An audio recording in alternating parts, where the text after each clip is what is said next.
Welcome to Hank's Place. Thanksgiving Day is a few days away, and my good friend Nate Krupp of Salem, Oregon sent out a reminder of the Thanksgiving story. It's a story well worth remembering.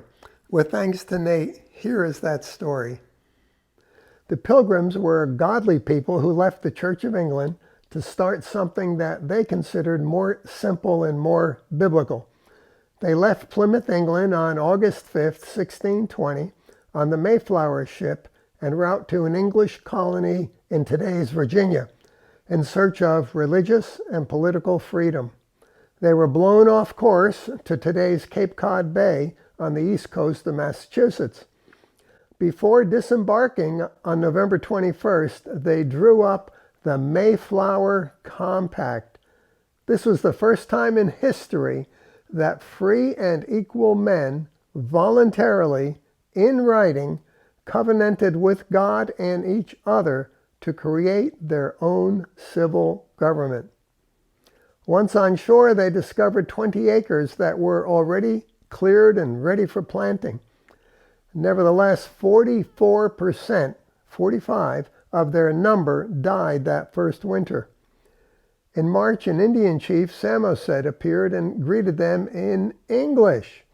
He explained that the land had been cleared by a warring tribe, the Patuxets, before they had all died from a mysterious plague 4 years earlier.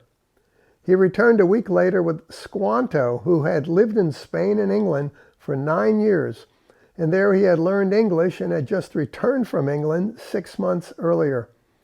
He stayed with the Pilgrims and taught them how to fish and hunt, plant, and so forth, and greatly increased their chances of survival.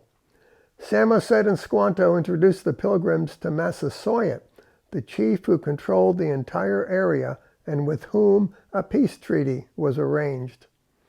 In October, the Pilgrims invited the Indians for a time of celebration and thanksgiving to God, and it lasted 3 days. In 1789, President George Washington proclaimed November 26th as a day of national thanksgiving.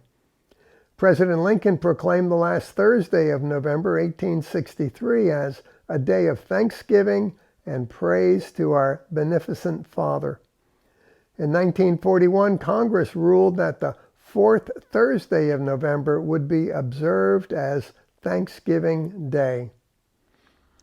Let me encourage you to take time this Thanksgiving to give thanks to God for His mercies, His loving kindness, His Son Jesus, our Savior, giving thanks for your salvation and for ordaining America as God's covenanted nation.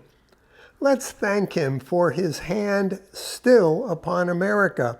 He's not done with America, although we see clouds of darkness swirling around. He's not done with America, just as He's not done with us. Let's give thanks and come alive.